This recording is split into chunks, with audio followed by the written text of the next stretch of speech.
Salut à tous, c'est Antoine Moreau. Si vous aimez les voitures, vous êtes au bon endroit.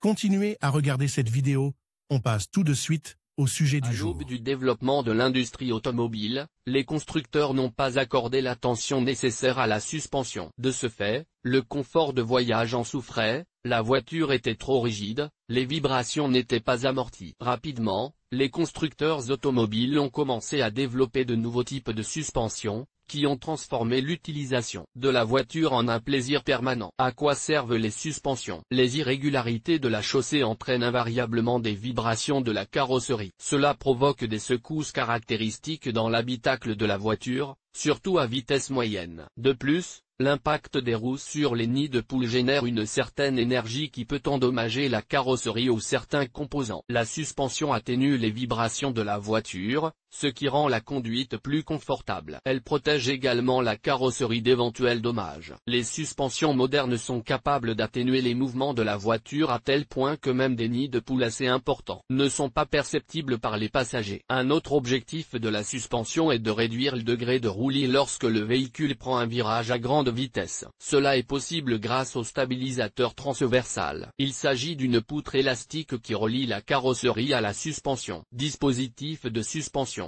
La suspension de la voiture constitue un ensemble technique assez complexe. Cette complexité n'a rien d'étonnant, car la suspension doit répartir le poids de la voiture et réduire les charges qui pèsent sur la carrosserie. À cet égard, la réparation de certains modèles de suspension est très difficile dans le garage, il faut s'adresser à un service automobile. La suspension d'une voiture se compose de plusieurs nœuds, dont chacun a sa propre fonction, les éléments élastiques. Selon les modèles, ils peuvent être différents, ressorts, torsion, et parfois ressorts. Ils peuvent être en métal ou en caoutchouc. La tâche de ces éléments est de répartir les charges provenant des irrégularités de la carrosserie. Amortisseur.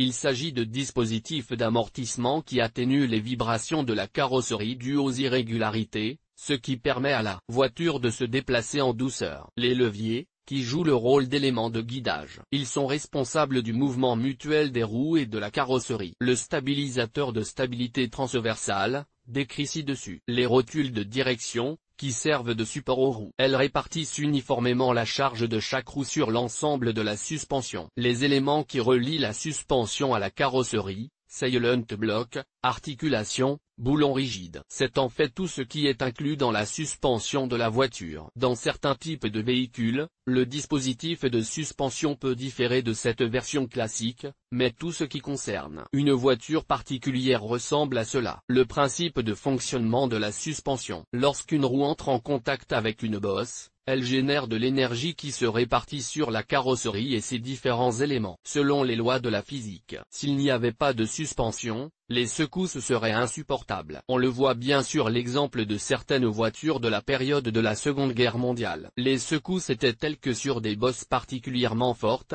le conducteur risquait de s'envoler hors de l'habitacle. Ces véhicules étaient équipés de suspensions trop primitives, incapables d'absorber la force des chocs. Lorsqu'une roue heurte une bosse, l'énergie qui aurait pu s'effondrer sur la carrosserie va dans l'amortisseur, c'est-à-dire l'absorbeur de choc. Selon la direction de l'énergie, il se comprime ou se dilate. Il s'avère que seule la roue, et non l'ensemble de la carrosserie, est en mouvement vertical. Parallèlement, les leviers interviennent. Ils détournent l'énergie des vibrations d'une zone spécifique de la carrosserie et la répartissent uniformément dans toute la suspension. Cela permet d'éviter les déformations de la carrosserie, ainsi que d'éventuels dommages techniques. La rigidité est la clé de la maniabilité. Le fonctionnement de la suspension de la voiture est lié au confort de conduite et à la sécurité des passagers. Il est important de choisir correctement cette unité, sous peine de rencontrer des problèmes. Au minimum, il sera difficile d'utiliser la voiture dans certaines situations. Par exemple, si la voiture est utilisée pour une conduite rapide et agressive, la suspension doit être plus rigide. Dans ce cas, la tenue de route de la voiture sera incomparablement meilleure qu'avec une suspension souple. En outre, la voiture accélérera et freinera de manière beaucoup plus dynamique.